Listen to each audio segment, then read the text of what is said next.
ವ್ಯಾಖ್ಯಾಮುದ್ರಾಂ ಕರಸರಸಿಜೈಃ ಪುಸ್ತಕಂ ಶಂಖಚಕ್ರೆ ಬಿಭ್ರದ್ಭಿನ್ನಸ್ಫಟಿಕರುಚಿರೆ ಪುಂಡರೀಕೆ ನಿಷನ್ನಃ ಅಮ್ಲಾನಶ್ರೀರಮೃತವಿಶದೇರಂಶಭಿಪ್ಲಾವಯನ್ ಮಾಮಾವಿರ್ಭೂಯಾದನಗಮಹಿಮಾ ಮಾನಸೇ ವಾಗಧೀಶಃ ನಮಸ್ತೆ ಪ್ರಾಣೇಶ ಪ್ರಣತ ವಿಭವಾ ಯಾವನಿಮಗಾಹ ನಮಸ್ವಾಮಿನ್ ರಾಮಪ್ರಿಯತಮನವನ್ ಗುರುಗುಣ ನಮಸ್ತುಭ್ಯಂ ಭೀಮಪ್ರಬಲತಮ ಕೃಷ್ಣೇಷ್ಟ ಭಗವನ್ ನಮ ಶ್ರೀಮನ್ಮಧ್ವಪ್ರದಿಶ ಸುದರ್ಶನ್ನೋ ಜಯ ಜಯ ಶ್ರೀ ಗುರುಭ್ಯೋ ನಮಃ. ನಾರಾಯಣಂ ಸುರಗುರುಂ ಜಗದೇಕನಾಥಂ ಭಕ್ತಪ್ರಿಯಂ ಸಕಲಲೋಕನಮಸ್ಕೃತಂ ಚ ತ್ರೈಗುಣ್ಯವರ್ಜಿತಮಜಂ ವಿಭುಮಾದ್ಯಮೀಶಂ ವಂದೇ ಭುವಗ್ರಂ ಅಮರಾಸುರಸಿದ್ಧವಂದ್ಯಂ ನಾರಾಯಣಂ ನಮಸ್ಕೃತ್ಯ ನರಂ ಚೈವ ನರೋತ್ತಮಂ ದೇವೀಂ ಸರಸ್ವತೀಂ ವ್ಯಾಸಂ ತತೋ ಜಯಮುದೀರಯೇ.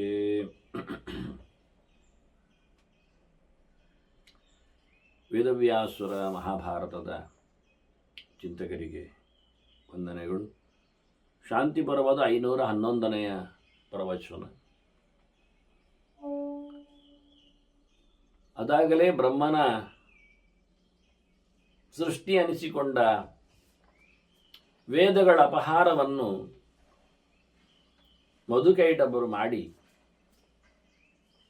ನೀರೊಳಗೆ ತೆರಳಿ ರಸಾತಳಕ್ಕೆ ಇಳಿದಿದ್ದಾರೆ.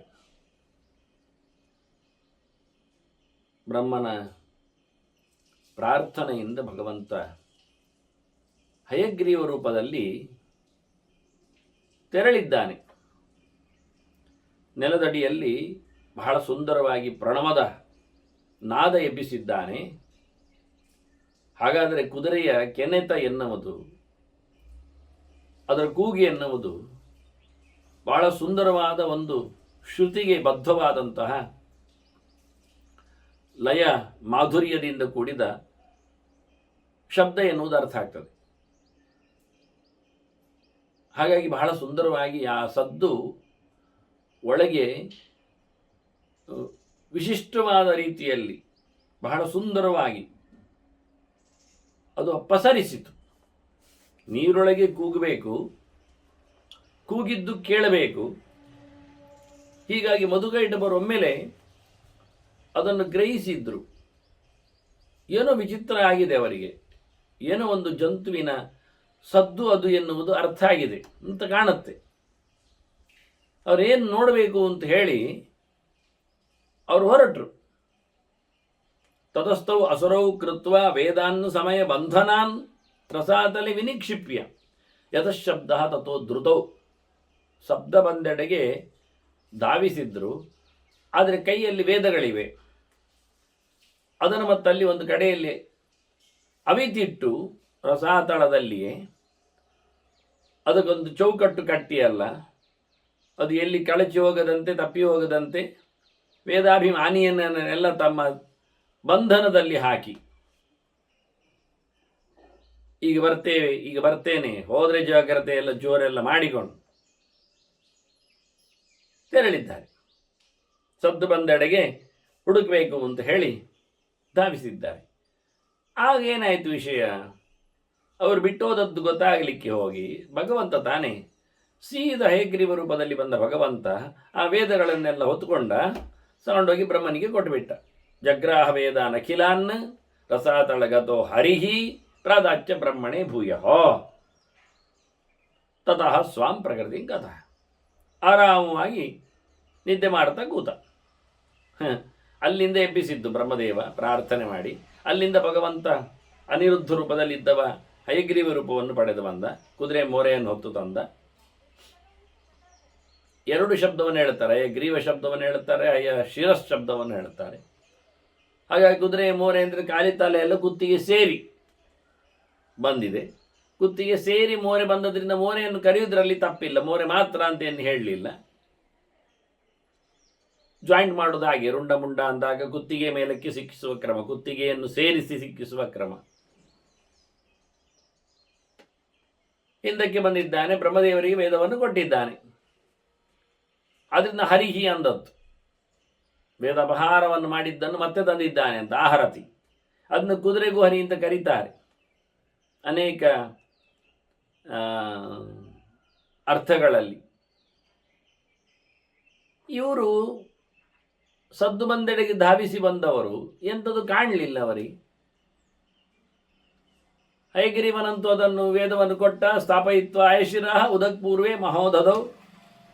ಎಲ್ಲಿ ಅವರು ಮುಳುಗಿಕೊಂಡರು ಅದೇ ಪ್ರದೇಶದಲ್ಲಿ ಈಶಾನ್ಯದಲ್ಲಿ ತನ್ನ ಹಯಗ್ರೀವ ಮೂರ್ತಿಯನ್ನು ಒಂದು ಸ್ಥಾಪನೆ ಮಾಡಿದ್ದು ವೇದಗಳ ಒಡೆಯ ಅಂತ. ವೇದಾನಾಂ ಆಲಯ ಚಾಪಿ ಬಭೂವ ಅಶ್ವಶಿರಾಸ್ತತಃ. ಹಯಗ್ರೀವ ರೂಪ ಅದು ವೇದ ರೂಪ ಅಂತ ಆಗಿಬಿಟ್ಟಿತು. ಛಂದೋಮಯ ಎನ್ನುವುದು ಚಿಂತನೆಗೆ ಬಂತು. ಜ್ಞಾನಾವತಾರ ಅಂತ ಅರ್ಥ ಆಯಿತು ಗಟ್ಟಿಯಾಗಿ. ಇವರು ಸದ್ದು ಬಂದೆಡೆಗೇನು ಕೇಳದೆ ಅಥ ಕಿಂಚಿತ್ ಅಪಶ್ಯಂತವು, ಎಂಥದ್ದು ಕಾಣಲಿಲ್ಲ ಅಲ್ಲಿ. ದಾನವು ಮಧುಕೈಟಹವು ಪುನರಾಜಗ್ಮದುಸ್ತತ್ರ ವೇಗಿತವು ಪಶ್ಯತಾಂಚತವು. ಬಹಳ ಓಡಿಕೊಂಡೋಗಿ ಮತ್ತೆ ಹಿಂದಕ್ಕೆ ಬಂದು ತಾವು ಎಲ್ಲಿ ವೇದವನ್ನು ಅವಿತಿಟ್ಟಿದ್ದಾರೆ ಅಲ್ಲಿಗೆ ಬಂದು ನೋಡ್ತಾರೆ. ನೋಡಿದ್ರೆ ಅಂತ ಹೇಳುದು, ಎತ್ರ ವೇದ ವಿನಿಕ್ಷಿಪ್ತ ತಸ್ಥಾನಂ ಶೂನ್ಯವೇವ ಚ. ಆ ಜಾಗ ಸೊನ್ನೆ, ಏನಿಲ್ಲ ಅಲ್ಲೀಗ, ಇಟ್ಟಲ್ಲಿ ಎಂಥದ್ದು ಇಲ್ಲ. ಹೋ, ಅಪಹಾರ ಆಯಿತು ಅಂತ ಗೊತ್ತಾಯ್ತು ಅವರಿಗೆ. ಮತ್ತೆ ಕಳ್ಳರಿಗೆ ಯಾವಾಗಲೂ ಹಾಗೆ, ಅವರಿಗೆ ಯಾರಾದರೂ ಕಡ್ದಿದ್ದಾರೆಯೋ ಅಂತಲೇ, ಯಾಕೆ ಅವರದ್ದು ಸ್ವಭಾವ ಅಂಥದ್ದಾಗಲಿ ಹೋಗಿ ಇನ್ನೊಬ್ಬರ ಮೇಲೆ ಯಾವತ್ತೂ ಅವರಿಗೆ ಸಂಶಯ. ಇಲ್ಲಿ ಬಂದಾಗ ಯೋಚನೆ ಮಾಡಿದ್ರು, ಇಲ್ಲ ಪುನರುತ್ತಸ್ತತು ಶೀಘ್ರಂ, ಕೂಡಲೇ ಮತ್ತೆ ಪುನಃ ನೀರಿನ ಮೇಲಕ್ಕೆ ಬಂದಿದ್ದಾರೆ. ಏನಾಯ್ತು ನೋಡುವ ಅಂತ ಅಲ್ಲಿ ಬಂದರೆ ದದುಶಾತೆ ಚ ಪುರುಷಂ ಶ್ವೇತಂ ಚಂದ್ರ ವಿಶುದ್ಧಾಭಂ. ಬಹಳ ಒಳ್ಳೆಯ ರೀತಿಯಿಂದ ಬೆಳ್ಳನೆಯ ರೂಪದಲ್ಲಿ ಮಲಗಿರತಕ್ಕಂಥ ಅನಿರುದ್ಧನನ್ನು ಪುರುಷನನ್ನು ನೋಡಿದರು. ಆರಾಮವಾಗಿ ಹಾವಿನ ಮೇಲೆ, ನೀರಿನ ಮೇಲೆ, ಹಾವಿನ ಮೇಲೆ ಚಂದ ಮಾಡಿ ಹಾವನ್ನು ಸರಿ ಮಾಡಿಕೊಂಡು ಮಲಗಿದ್ದಾನೆ. ನಿದ್ರಾಯೋಗ ಮುಪಾಗದಂ. ನಕ್ಕರು ಅವರು, ಇದೆಂಥ ವಿಚಿತ್ರ ಅಂತ. ನೀರು ಬೇರೆ, ಹಾವು ಬೇರೆ, ನಿದ್ದೆ ಬೇರೆ ಅಂತ. ಆಗಲಿಲ್ಲ. ಗಟ್ಟಿಯಾಗಿ ನಕ್ಕವರು ಇವನೇ ಕದ್ದದ್ದು ಅಂತೇಳಿ ತೀರ್ಮಾನಕ್ಕೆ ಬಂದರು. ಅನೇನು ನೂನಂ ವೇದಾನಾಂ ಕೃತಂ ಆಹರಣಂ ರಸಾತ್. ಅಲ್ಲಿಂದ ಮತ್ತೆ ಪುನಃ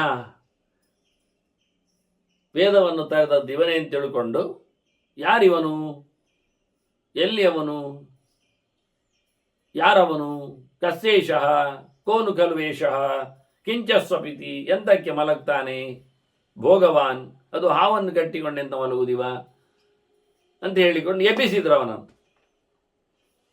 ಗೊತ್ತಾಯಿತು, ಇವ ಯುದ್ಧಕ್ಕೋಸ್ಕರ ನನ್ನ ಮೇಲೆ ಮುಗಿದು ಬೀಳಲಿಕ್ಕೆ ಎಂತ ಇವರದ್ದು ಎಬ್ಬಿಸುವ ಪ್ಲಾನ್ ಅಂತ. ಯುದ್ಧಾರ್ಥಿನ ಉಚ ವಿಜ್ಞಾಯ ವಿಬುದ್ಧ ಪುರುಷೋತ್ತಮ. ಭಗವಂತ ಆಯಿತು ಅಂತ ಎದ್ದ, ಅವರಲ್ಲಿ ಹೋರಾಡಿದ್ದಾನೆ. ಇಲ್ಲಿ ಹೋರಾಟವನ್ನೆಲ್ಲ ಹೇಳಲಿಲ್ಲ, ಅದು ಪುರಾಣಗಳಲ್ಲಿ ಇದೆ. ಹೋರಾಟಗಳು 100 ವರ್ಷಗಳ ಕಾಲ ಅವರಿಬ್ಬರ ಹೋರಾಟವನ್ನು ಇಲ್ಲಿ ತಿಳಿಸಿಕೊಡುವುದಿಲ್ಲ. ಅವರನ್ನು ಕೊಂದಗತೆಯನ್ನು ಮಾತ್ರ ಇಲ್ಲಿ ಹೇಳಿಬಿಡ್ತಾರೆ. ಅದರಲ್ಲಿ ಬಹಳ ವಿಚಿತ್ರವಾದಂತಹ ವ್ಯವಸ್ಥೆ ಇದೆ. ಭಾರಿ ಗಮ್ಮತ್ತಿನಲ್ಲಿ ಅವರು ಹೋರಾಟ ಮಾಡಿದ್ದು ನೋಡಿ. ನಾನು ಕಳೆದ ಬಾರಿ ಹೇಳಿದ್ದೇನೆ, ಅವರು ಬಲಿಷ್ಠರಂದಾಗಲೇ ಒಳಗೆ ಪ್ರಾಣತತ್ವ ಕೂತಿದೆ ಅಂತ. ಹಾಗಾಗಿ ಪ್ರಾಣನ ಬಲದಿಂದ ಹೋರಾಟ. ಹಾಗಾಗಿ ಭಗವಂತ ಆಟ ಮಾಡೋದು, ಭಗವಂತನದ್ದು ಆಟ ಇರಲಿ ಅಂತೇಳಿ.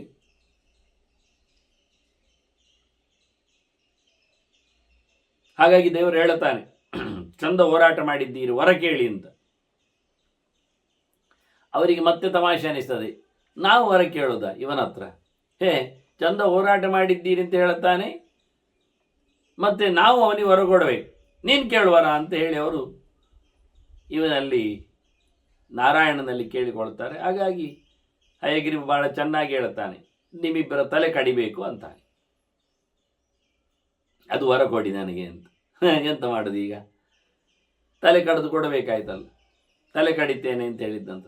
ಅದಕ್ಕೆ ಅವರು ಮತ್ತೊಂದು ಫಿಟ್ಟಿಂಗ್ ಇಟ್ಟರು, ಎಲ್ಲ ಸುತ್ತ ನೀರು ನೋಡಿ, ಆಯ್ತಾಯ್ತು ನಮ್ಮನ್ನು ಕೊಲ್ಲು, ಪರವಾಗಿಲ್ಲ, ನೀರಿಲ್ಲದ ಜಾಗದಲ್ಲಿ ಕೊಲ್ಲಬೇಕು ಅಂತ ಹೇಳಿಬಿಟ್ರು. ಅವಾಂಜಹಿ ನಯತ್ರೋರ್ವಿ ಸಲಿಲೇನ ಪರಿಪ್ರುತ, ನೀರಿಲ್ಲದ ಜಾಗದಲ್ಲಿ ಕೊಲ್ಲಬೇಕು. ಸರಿ ಅಂದ ದೇವರು, ಆಯಿತು ಅಂದ.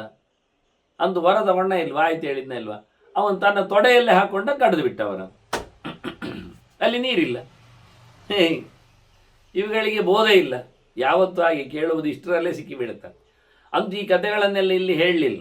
ಅದು ವಿಸ್ತಾರವಾದ ವಿಶಿಷ್ಟವಾದ ಚರಿತ್ರೆಗಳು ಪುರಾಣಗಳಲ್ಲೆಲ್ಲ ಲಭ್ಯವಾಗಿವೆ.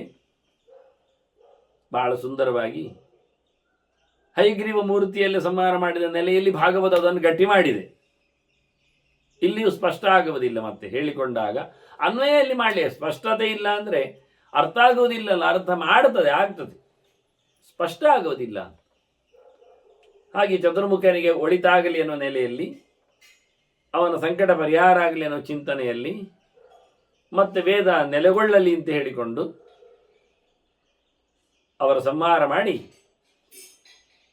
ಬ್ರಹ್ಮನಿಗೆ ಸಂತೋಷಗೊಳಿಸಿದ ದೇವರು. ಶೋಕಾಪನಯನಂಚಕ್ರೆ ಬ್ರಹ್ಮಣ ಪುರುಷೋತ್ತಮ, ಸರ್ವೋತ್ತಮನಾದ್ದರಿಂದ ಭರತಕ್ಕೆ ಎಲ್ಲ ದುರಿತಗಳನ್ನು ನಿವೃತ್ತಿಗೊಳಿಸುವ ಮೂಲಕ ಸೃಷ್ಟಿಗೆ ಅನುಕೂಲ ಆಗುವ ಹಾಗೆ ದತ್ವಾ ಪಿತಾಮಹಾಯ ಅಗ್ರ್ಯಾಂ ಮತಿಂ ಲೋಕ ವಿಸರ್ಗಿಕೀಂ, ಲೋಕವನ್ನು ಮುಂದೆ ಸೃಷ್ಟಿ ಮಾಡಲಿಕ್ಕೆ ಬೇಕಾಗಿರತಕ್ಕ ಒಳ್ಳೆಯ ಬುದ್ಧಿಯನ್ನು, ಅದರ ಕಸುವನ್ನು, ಅದರ ಕಾಣಿಕೆಯನ್ನು ಚತುರ್ಮುಖನಿಗೆ ಕೊಟ್ಟು ಅಂತರ್ಧಾನ ಪಡೆದಿದ್ದಾನೆ. ಕಾಣಲಿಲ್ಲ. ಮತ್ತು ಈ ಮಾತು ಬಹಳ ಚೆನ್ನಾಗಿದೆ ವಾಸ್ತವವಾಗಿ.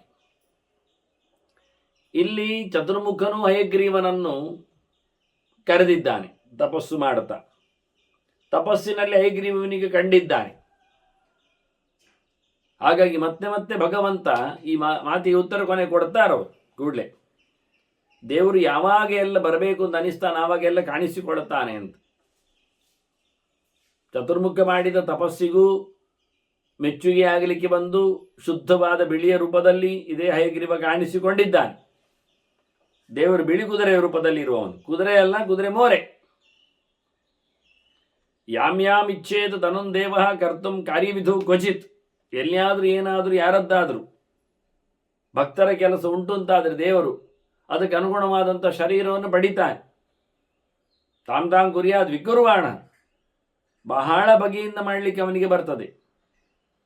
ಸ್ವಯಂ ಆತ್ಮಾನಮಾತ್ಮನ, ಅವನು ತಾನು ತನ್ನನ್ನೇ ಆ ರೀತಿಯಾಗಿ ಕ್ರಿಯೇಟ್ ಮಾಡಿ ತರುವುದು.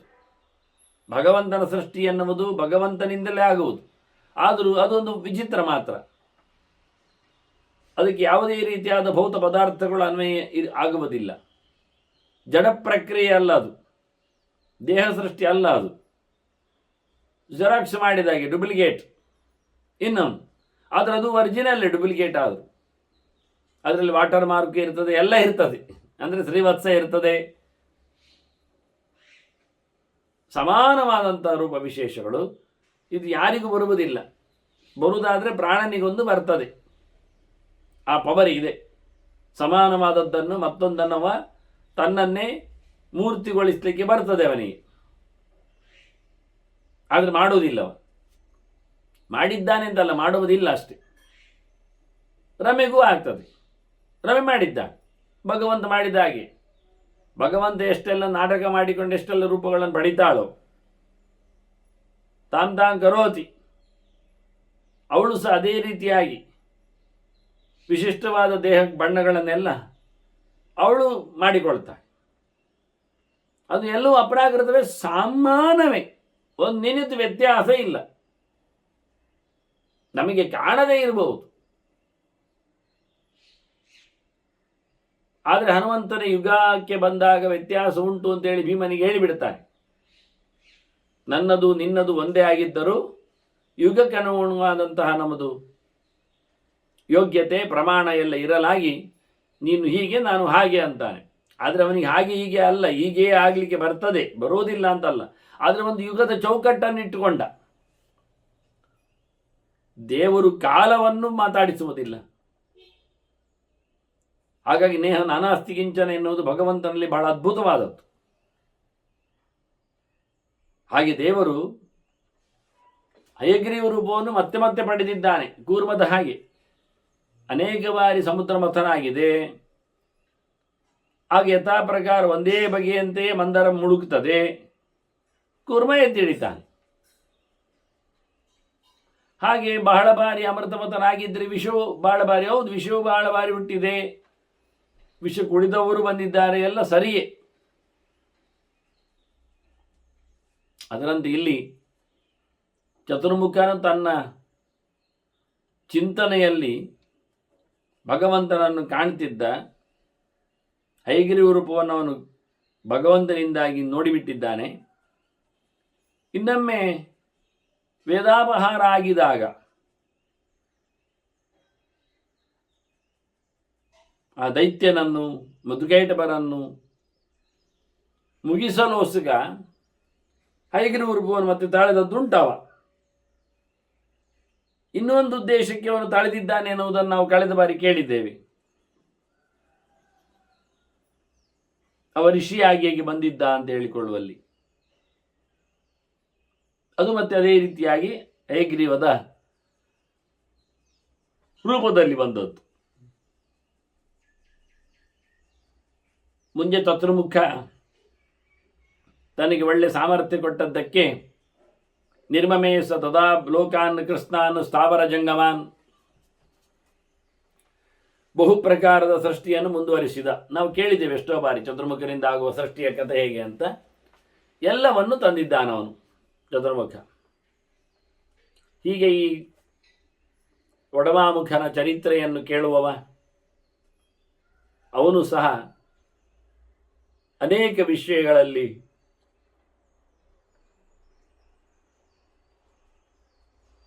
ತಿಳಿದವನಾಗ್ತಾನೆ. ಅಂದರೆ ಅವನಿಗೆ ತಿಳಿವು ನಾಶ ಆಗುವುದಿಲ್ಲ, ಅಧ್ಯಯನ ಮೋಸ ಆಗುವುದಿಲ್ಲ. ಯಜ್ಞ ರೂಪ ಆದ್ದರಿಂದ, ಇದು ಜ್ಞಾನ ಯಜ್ಞದ ರೂಪ ಆದ್ದರಿಂದ, ಜ್ಞಾನಾವತಾರ ಆದ್ದರಿಂದ ನತಸ್ಯ ಅಧ್ಯಯನಂ ನಾಶ ಉಪಗಚ್ಚೇತ್ ಕದಾಚನ. ಓದಿದ್ದು ಹಾಳಾಗುವುದಿಲ್ಲ ಆಗಿಬಿಡುತ್ತದೆ.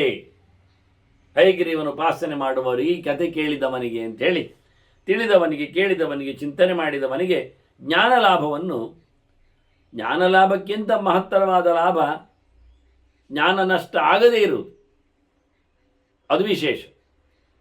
ಜ್ಞಾನ ಸಿಗ್ತದೆ, ಧರ್ಮಕ್ಕೆ ಜ್ಞಾನ ಸಿಗ್ತದೆ, ಆದರೆ ಅಷ್ಟೇ ಜ್ಞಾನ ಕಳೆದು ಹೋಗ್ತದೆ, ನಾಶ ಆಗ್ತದೆ, ಮರೆವು ಬರ್ತದೆ. ಅದಕ್ಕೇನು ಮಾಡುವ?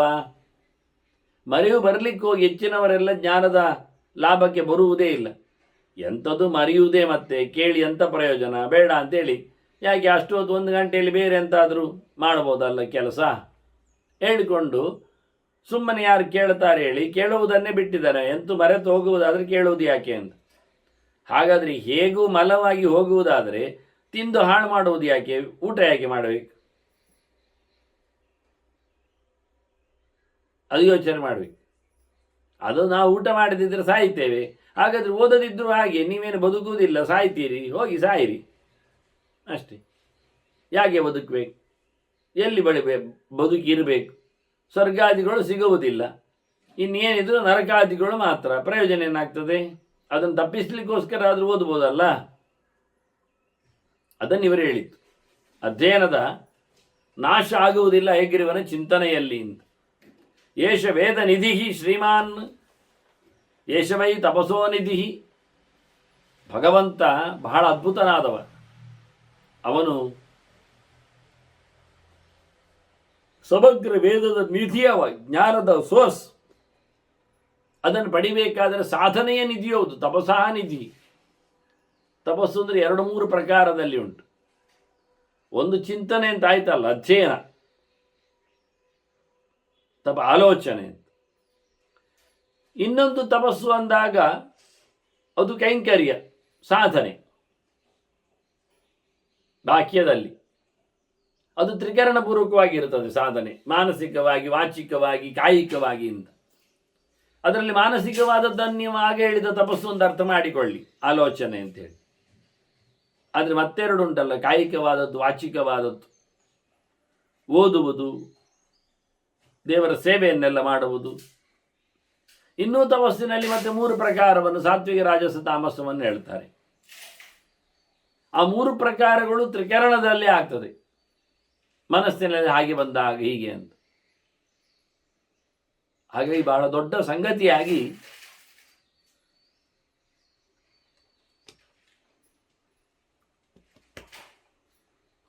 ತಪಸ್ಸನ್ನು ಗುರುತಿಸಲಿಕ್ಕೆ ಬರ್ತದೆ. ತಪಸ್ಸಿನಲ್ಲಿ ಮತ್ತೊಂದು ಶಾರೀರಿಕ ವಿಭಾಗದಲ್ಲಿ ಉಪವಾಸವೂ ಸೇರ್ತದೆ, ಅನಶನ, ಅದು ಪ್ರಧಾನವಾಗಿರ್ತದೆ. ಈ ಎಲ್ಲ ನೀತಿ ನಿಯಮಗಳ, ಚಿಂತನೆಗಳ, ಸಾಮ್ರಾಜ್ಯಗಳ ತವರು ಭಗವಂತ, ಶ್ರೀಮಂತ. ಯಶ ಯೋಗಶ್ಚ ಸಾಂಖ್ಯಾಂಚ, ಎಲ್ಲದರ ಪ್ರಾಪ್ತಿ, ಎಲ್ಲದರ ಉಳಿವು, ಶುದ್ಧವಾದ ಅರಿವು, ಅದನ್ನು ಪ್ರಾಯೋಗಿಕವಾಗಿ ತರುವ ಬಗೆ, ಇವೆಲ್ಲವೂ ಭಗವಂತನೇ ವಿಶೇಷವಾಗಿ ನಮಗೆ ತಿಳಿಸಿಕೊಡುವವನು. ಇದಕ್ಕೆಲ್ಲ ಕಾರಣನು, ನೆಲೆಗಟ್ಟು ಬ್ರಹ್ಮಚ ಅಗ್ರ್ಯಂ ಹವಿಹಿ ವಿಭು, ಮೊತ್ತ ಮೊದಲು ತುತ್ತು, ವೇದದಲ್ಲಿ ಹೇಳಲ್ಪಟ್ಟಂಥ ಯಜ್ಞದ ಸಮಾರಾಧನೆ,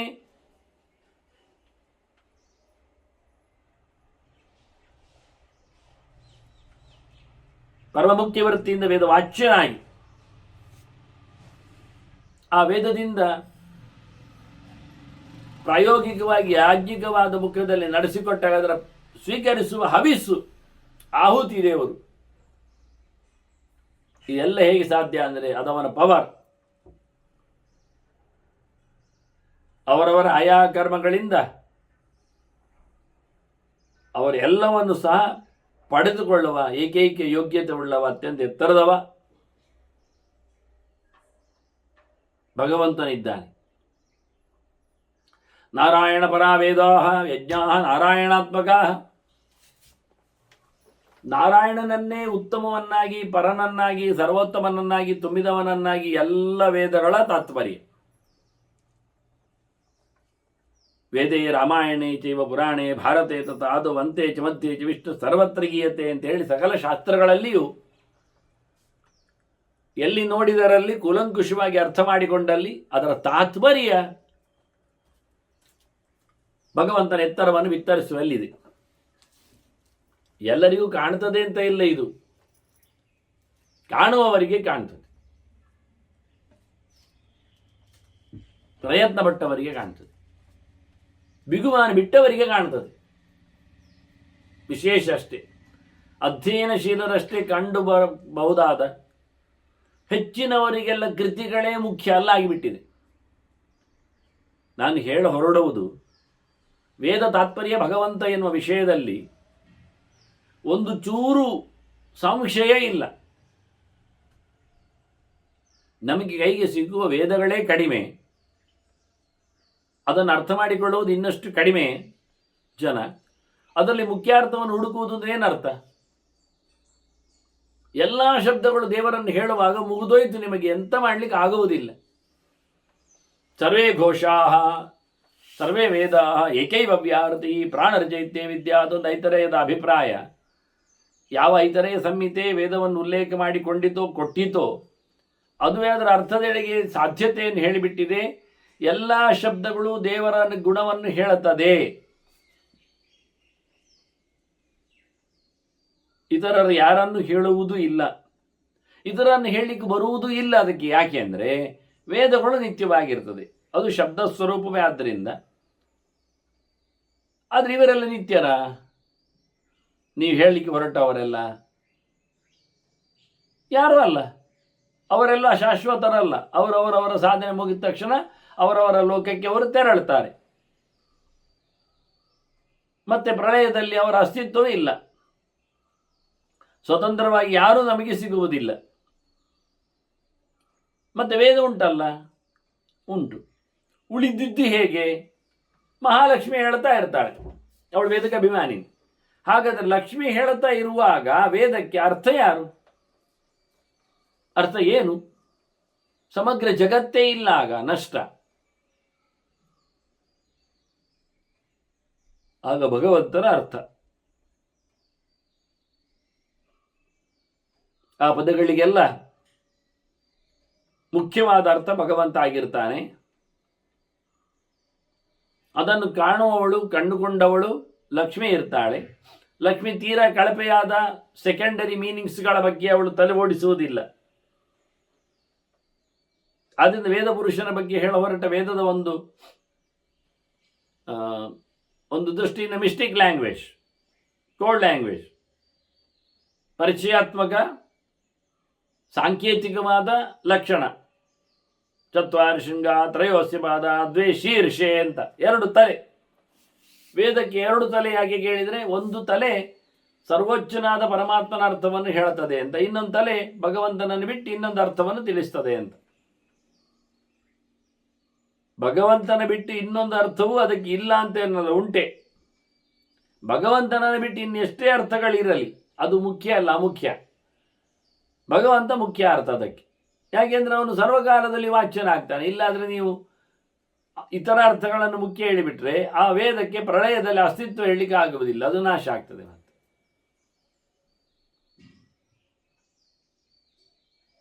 ಮತ್ತೀಗ ವೇದ ಉಳಿಸಿಕೊಂಡದ್ದು ಹೀಗೆ ಶಾಬ್ದಿಕವಾಗಿ, ಮತ್ತೆ ಆರ್ಥಿಕವಾಗಿ ಇಲ್ಲ. ದೇವರ ಎತ್ತರವನ್ನು ಹೇಳುವಲ್ಲಿ ನಾರಾಯಣ, ಪರತ್ವವನ್ನು ಹೇಳುವಲ್ಲಿ ವೇದಕ್ಕೆ ತಾತ್ಪರ್ಯದ ಒಂದು ಪ್ರಾಯೋಗಿಕವಾದ ಹಂತವನ್ನು ನಾವು ಇವತ್ತು ಕಾಣಲಿಕ್ಕೆ ಬರುವುದಿಲ್ಲ. ಇದು ಯಾರ ತಲೆಯಲ್ಲೂ ಹೆಚ್ಚು ಇಲ್ಲ, ಇದು ಯಾರಿಗೂ ಬೇಕಾಗಿಲ್ಲ. ಗಮ್ಮತ್ತು ಅಂದರೆ ವೇದ ಯಾರು ಹೇಳಬೇಕು ಎನ್ನುವುದೊಂದು ದೊಡ್ಡ ವಿಷಯ. ಯಾಕೆ ಅಂದರೆ ವೇದ ನಾರಾಯಣನ ಹೇಳ್ತದೆ, ಆದ್ದರಿಂದ ಯಾರಿಗೆ ಯಾವುದರ ಮೇಲೆ ತಾತ್ಪರ್ಯವೋ ಅವರು ಅದನ್ನು ಇಟ್ಕೊಳ್ಬೇಕು ಅಂತ ಕ್ರಮ ಅಲ್ವಾ.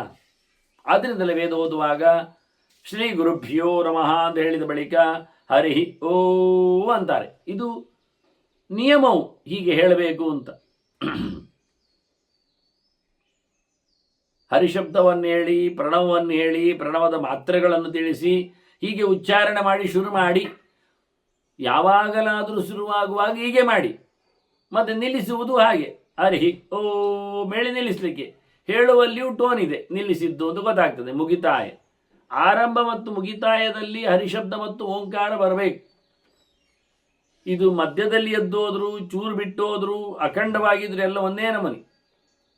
ಈಗ ಬೆಳಿಗ್ಗೆ ಕೂತ 9 ಗಂಟೆಗೆ ಅಧ್ಯಯನಕ್ಕೆ ಕೂತ, 10 ಗಂಟೆವರೆಗೆ ಮಾಡಿದ, ಮತ್ತೆ ಎದ್ದೋದ. ಮತ್ತೆ ಇನ್ನು ಮಧ್ಯಾಹ್ನದ ನಂತರವೇ, ಸಂಜೆ ನಂತರವೇ, ಮಾಧ್ಯಾಹ್ನಿಗೆ ಜಪ ಎಲ್ಲ ಮುಗಿಸದ್ದಿ ಸತ್ಕಾರದ ನಂತರವೇ ಮತ್ತೆ ಶುರು ಮಾಡ್ತಾನೆ. ಆದರೆ 3 ಗಂಟೆಗೆ ಮತ್ತೆ ಪುನಃ ಪುಸ್ತಕ ಬಿಚ್ಚಿದಾಗ, ತೆರೆದಾಗ, ಓದಲು ಉಪಕ್ರಮಿಸಿದಾಗ, ತಿಳಿಯಲು ನೆಲೆಗೊಂಡಾಗ, ಕಲಿಯಲು ಹೊರಟಾಗ ಪುನಃ ಹರಿ ಓಂ ಎಂದು ಶುರು ಮಾಡಿ ನಿಲ್ಲಿಸಿ ಹೋಗ್ಬೇಕು. ಮುಗಿತಾಯದಲ್ಲಿಯೂ ಮತ್ತೆ ಹರಿ ಓಂ ಹೇಳಿ ನಿಲ್ಲಿಸಿ ಹೋಗ್ಬೇಕು. ಅದು ಬೆಳಿಗ್ಗೆ ಶುರು ಮಾಡುವಾಗ ಹೇಳಿದ್ನೇಲ್ಲ ಅಂದ್ರೆ ಆಗುವುದಿಲ್ಲ. ಬೆಳಿಗ್ಗೆ ಶುರು ಮಾಡುವಾಗ ಹೇಳಿದ್ರಲ್ಲಿ, ಬೆಳಿಗ್ಗೆ ನಿಲ್ಲಿಸಿದ್ರಲ್ಲಿ ನಿಲ್ಲಿಸಿ ಮುಗಿತಾಯವೂ ಹೇಳಿ ಆಯ್ತಲ್ಲ, ಹೇಳಬೇಕಲ್ಲ. ಒಂದೊಂದು ಮಂತ್ರವನ್ನು ಉದ್ಧಾರ ಮಾಡುವಲ್ಲಿಯೂ ಬೇಕಾದ್ದು ಬಿಟ್ಟು ಬಿಟ್ಟು ಮಧ್ಯದಲ್ಲಿ ಹೇಳುವಾಗ ಹೇಳಲೇಬೇಕೆನ್ನುವುದು ಸತ್ಯ. ಅಖಂಡವಾಗಿ 10 ಮಂತ್ರಗಳು ಒಟ್ಟು ಹೇಳಿ ಮುಗಿಯಿತು. ಪ್ರಣವಾದಿಯಲ್ಲಿ ಪ್ರಣವದ ಕೊನೆಯಲ್ಲಿ ನಿಲ್ಲಿಸಿ, ಮತ್ತೇನೋ ಕೆಲಸಕ್ಕೆ ಹೋದ್ರಿ, ಮತ್ತೆ ಪುನಃ ಶುರು ಮಾಡಿದರೆ ಮತ್ತೆ ಪುನಃ ಅಲ್ಲ, ಮಧ್ಯೆಯಲ್ಲಿ ಎದ್ದೋದು ನಿಲ್ಲಿಸಿ ಹೋಗ್ಬೇಕು. ಹೀಗೆ ವೇದ ಹೇಳುವವರು ಆರಂಭದಲ್ಲಿ ಹೇಳುವ ಹರಿನಾಮದ ಸ್ಮರಣೆಯಿಂದ ಅವರದ್ದು ಕಮಿಟ್ಮೆಂಟ್ ಅಂತ ಕೇಳಿದರೆ, ನಾನು ಹೇಳತಕ್ಕ ವೇದದಲ್ಲಿ ನಾರಾಯಣನನ್ನು ಹೇಳುತ್ತೇನೆ, ನಾರಾಯಣನನ್ನು ನೆನಪಿಸಿಕೊಳ್ಳುತ್ತೇನೆ, ಇದು ನಾರಾಯಣನ ಸೊತ್ತು, ಇದು ಹರಿಯನ್ನು ಹೇಳುವಂಥದ್ದು ಅಂತೇಳಿ ಅವನು ಸಂಕಲ್ಪ ಮಾಡಿದಾಗದು, ಹೇಳಿಕೊಂಡಾಗೆ, ಪ್ರತಿಜ್ಞೆ ಮಾಡಿದಾಗೆ. ಪ್ರತಿಜ್ಞೆ ಮಾಡುವುದು ಹಾಗೆ, ಒಳಗೋಗುವಾಗ ಹೇಳುವುದು ಬೇರೆ ಆದರೆ ಏನಾಗ್ತದೆ? ಏಕವಾಕ್ಯದ ಏಕಸೂತ್ರದ ಇಲ್ಲ ಆಗ್ತದೆ. ಅದರಿಂದ ವೇದ ಹೇಳಲಿಕ್ಕೆ ಅಧಿಕಾರಿಗಳು ಯಾರು ಕೇಳಿದರೆ, ವೇದದಲ್ಲಿ ನಾರಾಯಣ ಇದ್ದಾನೆ ಹೇಳುವವರು ಮಾತ್ರ, ನಾರಾಯಣನ ಪರತ್ವವನ್ನು ಹೇಳುವವರು ಮಾತ್ರ. ಹೆಚ್ಚಗಿಂಚಿತ್ ಜಗತ್ ಸರ್ವಂ ದೃಶ್ಯತೆ ಶ್ರೀಯತೆ ಪಿವ ಅಂತ ಹೇಳಿ ವೇದವೇ ನಾರಾಯಣನ ವ್ಯಾಪ್ತಿಯನ್ನು, ಅಸ್ತಿತ್ವವನ್ನು, ಹಿರಿತನವನ್ನು ಎಲ್ಲ ಹೇಳುತ್ತದೆ. ಆದ್ದರಿಂದ ಯಾವ ಒಂದು ತುಂಡು ಮಂತ್ರವನ್ನು ಹೇಳುವವರು ನಾರಾಯಣನ ಪರತ್ವವನ್ನು ಒಪ್ಪದೇ ಹೋದರೆ ಅವರಿಗೆ ವೇದ ಹೇಳುವ ಅಧಿಕಾರ ಇಲ್ಲ, ಹೇಳಿ ಉಪಯೋಗ ಇಲ್ಲ. ಅಂಥವರನ್ನು ಹೇಳಿಸಿಯೂ ಪ್ರಯೋಜನ ಇಲ್ಲ. ಇದು ನಾವು ಅರ್ಥ ಮಾಡಿಕೊಳ್ಳಬೇಕಾದ ವಿಷಯ. ಇದು ವಾಸ್ತವ, ಇದು ಕ್ರಮ, ಇದರಲ್ಲಿ ಬದಲಾವಣೆ ಇಲ್ಲ. ಇದು ಶ್ವಾವ ಪುರೋಡಾಶ ಮಸಾರ ಕಾಮ ಅಂತ ಹೇಳಿಕೊಂಡಾಗ ಆಗ್ತದೆ. ಅಯೋಗ್ಯರು ಅದನ್ನು ಉಪಯೋಗಿಸಿಕೊಂಡರೆ, ಅದನ್ನು ನಮಗೆ ಉಪಯೋಗಿಸಲಿಕ್ಕೋಸ್ಕರ ಬಿಟ್ಟರೆ ಅದು ಚೂರು ಸಮಯ ಇಲ್ಲ ಹೇಳುವುದು ಸತ್ಯ. ಈಗ ನಾವು ಯೋಚನೆ ಮಾಡಿಕೊಳ್ಳುವ, ಈಗ ನಾವು ಏನೋ ಹೆಣವನ್ನು ಮುಟ್ಟಿದ್ದೇವೆ ಇಟ್ಟುಕೊಳ್ಳುವ, ಮಡಿವಂತರಿಗೆ ಅದು ಮೈಲಿಗೆ ಅಲ್ವಾ ವಿಷಯ. ಆಗ ಅವರು ಮಡಿಯಾಗಲಿಕ್ಕೆ ಶಾಸ್ತ್ರ ಹೇಳಿದಂತೆ ಬದುಕುವವರಿಗೆ ಅವರು ಪಂಚಗವ್ಯ ಪ್ರಾಶನ ಮಾಡಲಿಕ್ಕೆ ಉಂಟು. ಈಗ ಪಂಚಗವ್ಯ ಎಲ್ಲಿಂದ ಮಾಡೋದು? ಅವನು ಶುದ್ಧಿಗೋಸ್ಕರ ಪಡೆಯುವ ಪಂಚಗವ್ಯ ಅಲ್ವಾ? ಅದೇ ಅಶುದ್ಧವಾಗಿದ್ದರೆ, ಅದೇ ಪಂಚಗವ್ಯವನ್ನು ನಾಯಿ ಮುಟ್ಟಿದ್ರೆ ಮಾಡಿಟ್ಟದ್ದನ್ನು, ಅಥವಾ ಮಾಡುವವನೇ ಆಶೋಚದಲ್ಲಿ ಮಾಡಿದರೆ ಅದೊಂದು ಗಮ್ಮತ್ತು. ಕುಡಿಯಬೇಕಾದವನು ಆಶೋಚನ ನಿವೃತ್ತಿಯಲ್ಲಿ ಪಂಚಗವ್ಯ ಪ್ರಾಶನದಿಂದ ಶುದ್ಧಿ ಆಗಲಿಕ್ಕೆ ಹೊರಟದ್ದು. ಆದರೆ ಪಂಚಗವ್ಯ ಮಾಡುವ ಪುರೋಹಿತನು ಪಂಚಗವ್ಯ ಕರ್ತೃ ಹೇಗಿದ್ದಾನೆ ಕೇಳಿದರೆ ಅವನಿಗೆ ಆಶೋಚ ಇದೆ. ಆಶೋಚದಲ್ಲಿ ಇದ್ದವನು ಪಂಚಗವ್ಯ ಮಾಡಿದರೆ ಅದರಲ್ಲಿ ಎಂತ ಉಂಟ್ರಿ? ಹಾಲು, ಮೊಸರು, ತುಪ್ಪ, ಗೋಮೂತ್ರ, ಗೋಮಯ, ಅದರಲ್ಲಿ ಯಾವುದು ಸಹ ಮೈಲಿಗೆ ಸೊತ್ತಿಲ್ಲ. ಯಾರು ಒಟ್ಟು ಮಾಡಿದ್ರೇನು ಆಗಿ ಬಿಡುತ್ತದೆ. ಹಾಗಾಗಿ ಯಾರು ಅಶುದ್ಧನಾದವ ಸಂಪಾದನೆ ಮಾಡಿದ ದ್ರವ್ಯ ಅದು ನಮ್ಮನ್ನು ಶುದ್ಧ ಮಾಡಲಿಕ್ಕೆ ಸಾಧ್ಯವೇ ಇಲ್ಲ. ಕೈಗೆ ಕೆಸರಾಗಿದೆ, ತೊಳ್ಕೊಳ್ಬೇಕು. ಅದಕ್ಕೋಸ್ಕರ ನಾವು ಏನು ಹಚ್ಚಿಕೊಳ್ಳಬೇಕು ಅದನ್ನು ಹಚ್ಚಿಕೊಳ್ಳದೆ ಅಂಟಿಕೊಂಡಿರತಕ್ಕಂಥ ಯಾವುದೋ ಬಗೆಗಳನ್ನು ತೆಗಿಲಿಕ್ಕೆ ನಾವು ಗ್ರೀಸ್ ಹಾಕ್ಕೊಂಡ್ರೆ ಏನಾಗ್ತದೆ, ಮೊಡಾಯಿಲ್ಗಳನ್ನೆಲ್ಲ ಹಚ್ಚಿಕೊಂಡ್ರೆ ಏನಾಗ್ತದೆ, ಅದು ತೆಗಿಲಿಕ್ಕೆ ಆಗಿತ್ತು. ಮಾರಾಯ ಅದು ತೆಗೆಯುವುದಲ್ಲ, ಅದು ಜಾಸ್ತಿ ಆಗ್ತದೆ ಈಗ ಹಾಕಿಕೊಂಡು. ಈಗ ಇದನ್ನು ತೆಗಿಲಿಕ್ಕೆ ಮತ್ತೊಂದನ್ನು ಉಪಯೋಗಿಸಬೇಕಾಗ್ತದೆ. ಹಾಗಾಯಿತು ನಮ್ಮ ಕ್ರಮ, ಮಾಡಿಕೊಂಡ ಕ್ರಮ ಎಲ್ಲ ಹಾಗೆ ಅನ್ಯಾಯ ಆಗ್ತದೆ. ಅದರಿಂದ ದೇವರ ಎತ್ತರವನ್ನು ಅರಿಯದವನು, ದೇವರನ್ನು ಹೇಳುವುದಿಲ್ಲ ಅಂತ ಗಚ್ಚನೆ ಮಾಡಿಕೊಂಡವನು ಯಾವ ಕಾಲದಲ್ಲಿಯೂ ವೇದ ಹೇಳಲಿಕ್ಕೆ ಅರ್ಹನಲ್ಲ. ಇದು ಕಡ್ಡಾಯವಾದ ಮಾತುಗಳು ವಾಸ್ತವವಾಗಿ. ಯಾಕೆ ಇದು ವೇದದ ತಾತ್ಪರ್ಯ. ಮಾಂ ವಿಧತ್ತೆ ಅಭಿಧತ್ತೆ ಮಾಂ ವಿಕಲ್ಪ ಪೋಹಿ ಇತ್ಯಹಂ ಹೇಳಿಕೊಂಡು ಇತ್ಯಸ್ಯ ಹೃದಯಂ ಸಾಕ್ಷಾತ್ ನಾನ್ಯೋ ಮದ್ವೇದ ಕಷ್ಟನ ಅನೇಕ ಕಡೆಯಲ್ಲಿ ಉಂಟು. ಆಗ ಒಂದು ಮಾತು ಹೇಳಿದ್ದೆ ನಾನು, ಸರ್ವೇ ವೇದಾ ಯತ್ಪದಮಾವನಂತಿ ತಪಾಂಸಿ ಸರ್ವಾಣಿ ಚೇದ್ವದಂತಿ ಯದಿಚ್ಛಂತೋ ಬ್ರಹ್ಮಚರ್ಯಂಚರಂತಿ. ಸರ್ವೇ ವೇದಾ ಯತ್ಪದಮಾವನಂತಿ ವೇದೈಶ್ಚ ಸರ್ವೈರಹಮೇ ವೇದ್ಯ ವೇದಾಹ್ಯೇವೈನಂ ವೇದಯಂತಿ ವೇದ ಏನಂ ವೇದಯಂತಿ ನೇಂದ್ರಿಯಾಣಿ ನಾನುಮಾನಂ. ಎಷ್ಟೆಲ್ಲ ಮಾತುಗಳು ವೇದದಲ್ಲಿ ಭಗವಂತನನ್ನು ಮಾತ್ರ ಹೇಳುವಂಥದ್ದು, ಭಗವಂತನ ಹೇಳಲಿಕ್ಕೆ ವೇದ ಮಾತ್ರ ಇರುವಂಥದ್ದು ಅಂತಿರುವುದು. ಅಂಥ ವೇದಗಳಲ್ಲಿಯೂ ಪರಮೋಚ್ಚವಾದ ವೇದ ಮಹಾಭಾರತ. ನಮಗೆ ಮಾತಾಡುವಲ್ಲಿ ಸಮರ್ಥವಾಗುವಂಥದ್ದು ಪಂಚಮ ವೇದ, ಇತಿಹಾಸ ಪುರಾಣ ಪಂಚಮ ವೇದಾನಾಂ ವೇದ ಅಂತ. ಹಾಗಾಗಿ ಮಹಾಭಾರತದ ವೇದದ ಚಿಂತನೆ ಎನ್ನುವುದು ಅದು ತ್ರಿಶುದ್ರ ದ್ವಿಜಬಂಧೂನಾಂ ಹೇಳಿ ಸರ್ವರಿಗೂ ಅಂತ ಹೇಳಿದ ನಂತರ ಅದರಲ್ಲಿ ವಾಸುದೇವಸ್ಯ ಮಾಹಾತ್ಮ್ಯಂ ಸಮ್ಯಕ್ ದ್ವೈಪಾಯನೋ ಬ್ರವೀತ್ ಅಂತೇಳಿ ಪರಮಾತ್ಮನ ಮಹಿಮೆಯನ್ನು ಸ್ಪಷ್ಟ ಹೇಳಿದ್ದಾರೆ. ಹೇಳಿ ಸರ್ವೋಚ್ಚನಾದವ ನಾರಾಯಣ. ಮಹಾಭಾರತದ ಮಹಾನಾಯಕ ಯಾರು? ಕೃಷ್ಣ, ಮತ್ತಾರೂ ಅಲ್ಲ. ಹಾಗಾಗಿ ದೇವರನ್ನು ಹೇಳದ ಮಾತುಗಳು ಪ್ರಯೋಜನ ಇಲ್ಲ. ಉಳಿದ ಮಾತುಗಳಿಗೆ ದೇವರು ತಾತ್ಪರ್ಯ ಇರುವುದಿಲ್ಲ. ಅದೆಲ್ಲ ಮೋಹನಾಯ ದುರಾತ್ಮನಾಮೆಲ್ಲ ಇದ್ದಾಗೆ ರಚನೆ ಆದದ್ದು ಎನ್ನುವುದು ಸತ್ಯ. ಈ ವಿಷಯವನ್ನು ಹೇಳುವಲ್ಲಿ ನಾರಾಯಣ ಪರಾಹ ವೇದ, ಮತ್ತು ವೇದದಲ್ಲಿ ಹೇಳಲ್ಪಟ್ಟಂಥ ಯಜ್ಞಯಾಗಗಳೆಲ್ಲ ಉಂಟಲ್ಲ, ಕ್ರಿಯಾಕಲಾಪಗಳುಂಟಲ್ಲ, ಅದು ನಾರಾಯಣಾತ್ಮಕವೇ, ನಾರಾಯಣ ಪರವೇ. ಅಲ್ಲಿ ಮತ್ತೆ ಅಲ್ಲಿ ರುದ್ರ ಅಧ್ಯಾಯ ಬಂದಿದೆ. ನಾವು ಶತರುದ್ರ ಅಂತ ಹೇಳಿಕೊಂಡು ಶಿವಾಯ ಸ್ವಾಹ ನಮ ಶಿವ ಹೇಳಿಕೊಂಡು ಸ್ವಾಹ ಎಲ್ಲ ಹಾಗಿದ್ದೇವೆ ಅಂದರೆ ಅದೆಲ್ಲ ಶಬ್ದಗಳು ದೇವರನ್ನೇ ಹೇಳುವುದು. ದೇವರ 1000 ರೂಪಗಳಲ್ಲಿ ಶಿವರೂಪವೂ ಒಂದುಂಟು. ಹೆಸರಿನಲ್ಲಿ ಸರ್ವಶರ್ವ ಶಿವಸ್ಥಾಣು ಅಂತ ಹೆಸರಿನಲ್ಲಿ. ಸ್ಥಾಣು ಎಲ್ಲಿದ್ದಾನೆ ಕೇಳಿದರೆ ಸ್ಥಾಣು ಎನ್ನತಕ್ಕಂಥ 1000ದಲ್ಲಿ ಒಬ್ಬ ದೇವರಿದ್ದಾನೆ ಒಂದು ರೂಪದಲ್ಲಿ. ಅವನ 1000ದಲ್ಲಿರತಕ್ಕ ಒಂದು ರೂಪದಲ್ಲಿ ಇರತಕ್ಕ ಹೆಸರನ್ನು ಇವನಿಗೆ ಕೊಟ್ಟದ್ದು. ಮತ್ತೆ ಇವ ಸುಮ್ಮನೆ ನಿಂತದ್ದು ನೋಡಿದಾಗ, ತಪಸ್ಸಿಗೆ ಅವನು ತೆರಳಿದಾಗ ಶಿವನನ್ನು ನಾವು ಸ್ಥಾಣು ಅಂತ ಕಂಬ ಅಂತ ಕರೆದೆವು ಒಂದು ಅರ್ಥದಲ್ಲಿ. ದೇವರ ವಿಷಯದಲ್ಲಿ ಬೇರೆ ಅವನು ಅಣೋಮಪಿ ತಿಷ್ಠದೀತಿ ಅಂತ, ತಿಷ್ಠದಿ ಅಣಾಮಪಿ ಇತ್ಯರ್ಥ ಸ್ಥಾಣು ಅಂತ. ಅಣೋರಣೀಯ ಅನ್ನೋ ದೇವರ ಅರ್ಥ ಎಷ್ಟು ಸಣ್ಣ ಬಗೆಯಲ್ಲಿಯೂ ಭಗವಂತ ಇನ್ನೂ ಸಣ್ಣದಾಗಿದ್ದಾನೆ ಅಂತ. ಬಿಡಿ, ಹೀಗೆ ಭಗವಂತ ವೇದದಲ್ಲಿ ಹೇಳಿರತಕ್ಕ ಎಲ್ಲ ಕ್ರಿಯಾಕಲಾಪಗಳಿಗೂ ಸ್ವಾಮಿಯೇ ಅವನು, ಆರಾಧ್ಯನವನೇ, ಫಲಸ್ವಾಮಿಯೂ ಆಗಿದ್ದಾನೆ. ಹಾಗೆ ತಪೋ ನಾರಾಯಣ ಪರಂ. ಏನಾದರೂ ಚಿಂತನೆ ಮಾಡೋದಾದರೂ ನಾಗ ತಪಸ್ಸು ಹೇಳಿದೆ ನಾನು, ಎಷ್ಟೆಲ್ಲ ದೊಡ್ಡ ಮಟ್ಟಿನಲ್ಲಿ ತಪಸ್ಸು ಉಂಟು ಅಂತ. ಅಷ್ಟೂ ಅರ್ಧ ತಪಸ್ಸು ಭಗವತ್ಪರವಾಗಿ ಇರುವುದು. ನಾರಾಯಣ ಪರಾಗತಿ, ಡೆಸ್ಟಿನೇಷನ್ ಅಂತಿಮವಾದದ್ದು ಅದು ನಾರಾಯಣ. ಎಲ್ಲರಿಗೂ ತಿಳಿಯಬೇಕಾದವನು, ತಲುಪಬೇಕಾದವನು ಎಲ್ಲವೂ ಭಗವಂತ. ನಾರಾಯಣ ಪರಂ ಸತ್ಯಂ ವೃತಂ ನಾರಾಯಣಾತ್ಮಕಂ. ಅರಿಯಬೇಕಾದ ಸಂಗತಿ, ಅರಿತು ನಡೆಸಬೇಕಾದ ವ್ಯವಸ್ಥೆ, ಋತಂ ಯಥಾರ್ಥ ವಿಜ್ಞಾನಂ ಸತ್ಯಂ ತತ್ಪೂರ್ವಿಕಾಕೃತಿಯಿಂದ ತಿಳಿವು, ಅದರಂತೆ ನಡೆ. ಇದು ಎರಡಕ್ಕೂ ಭಗವಂತನದ್ದೇ ಪರಿಪೂರ್ಣವಾದಂತಹ ಬೆಂಬಲ. ದೇವರಿಗಾಗಿ ನಡೆ, ದೇವರಿಗಾಗಿ ನೀನು ಅಧ್ಯಯನವನ್ನು ಮಾಡಲು ಪ್ರಾಮಾಣಿಕವಾದಂಥ ಬದುಕು. ನಾರಾಯಣಾತ್ಮಕೋ ಗಂಧಃ. ಇನ್ನು ನಾರಾಯಣ ಪರೋ ಧರ್ಮ ಪುನರಾವರ್ತಿತರ್ಲವ.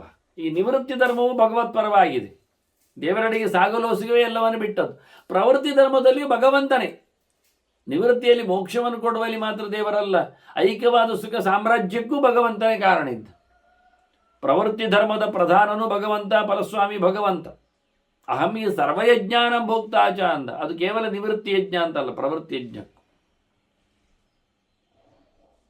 ಪಂಚಭೂತಗಳಲ್ಲಿರತಕ್ಕಂತಹ ಗುಣ ಏನಿದೆ ಅದು ಭಗವಂತನಿಂದಾಗಿ ಅಲ್ಲಿರುವಂಥದ್ದು. ಅದು ಭಗವಂತನಿಗೇನೇ ಸಂಬಂಧಪಟ್ಟಂತೆ ಇದೆ.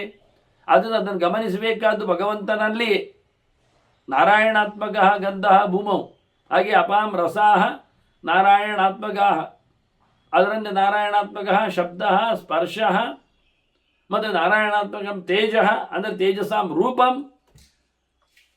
ಮನಶ್ಚಾಪಿ ತಥೋ ಭೂತಂ ಅವ್ಯಕ್ತ ಗುಣರಕ್ಷಣ. ಮನಸ್ಸು ಉತ್ಪತ್ತಿಗೊಂಡದ್ದು ಭಗವಂತನಿಂದಲೇ, ಪಂಚಭೂತಗಳಂತೆ. ಹಾಗಾಗಿ ಭಗವಂತನ ವಿಶೇಷವಾದ ಅಸ್ತಿತ್ವದಲ್ಲೇ ಇರುವಂಥದ್ದು. ಭಗವಂತನನ್ನು ಪಡೆಯುವಲ್ಲೇ ಮನಸ್ಸು ನಾರಾಯಣನನ್ನು ಮೆಚ್ಚುವಲ್ಲೇ ಸಮರ್ಥ ಆಗುವುದು. ಅದರಲ್ಲಿ ಯಾವ ಪ್ರಕಾರವಾದಂಥ ಗುಣಲಕ್ಷಣಗಳು ಅರ್ಥ ಆಗುವುದಿಲ್ಲ ವಾಕ್ಯದಲ್ಲಿ. ದುರ್ವಾಕ್ಯವಾದದ್ದು ಮನಸ್ಸು, ಅದು ಭಗವಂತನ ವಿಶೇಷವಾದ ಅಂಕೆಯಲ್ಲಿದೆ. ನಾರಾಯಣ ಪರಃ ಕಾಲ, ಏನೊಂದು ಅಖಂಡವಾದ ಕಾಲ ಇದೆ, ಸಮಯ. ಕಾಲೋಸ್ಮಿ ಲೋಕ ಕ್ಷಯಕರ ಪ್ರವೃದ್ಧ ಅಂತ ಅದು ಭಗವಂತನದ್ದೇ, ಅವನಿಗೆ ವ್ಯವಸ್ಥೆಗೊಳಿಸುವಂಥದ್ದು. ನಾರಾಯಣ ಪರ ಕೀರ್ತಿ ಶ್ರೀಶ್ಚ ಲಕ್ಷ್ಮೀಶ್ಚ ದೇವತಾ. ಪುಲ್ಲಿಂಗದಲ್ಲಿ ಮಾತ್ರ ಅಲ್ಲ, ಸ್ತ್ರೀಲಿಂಗದಲ್ಲಿಯೂ ಲಕ್ಷ್ಮೀ, ಕೀರ್ತಿ,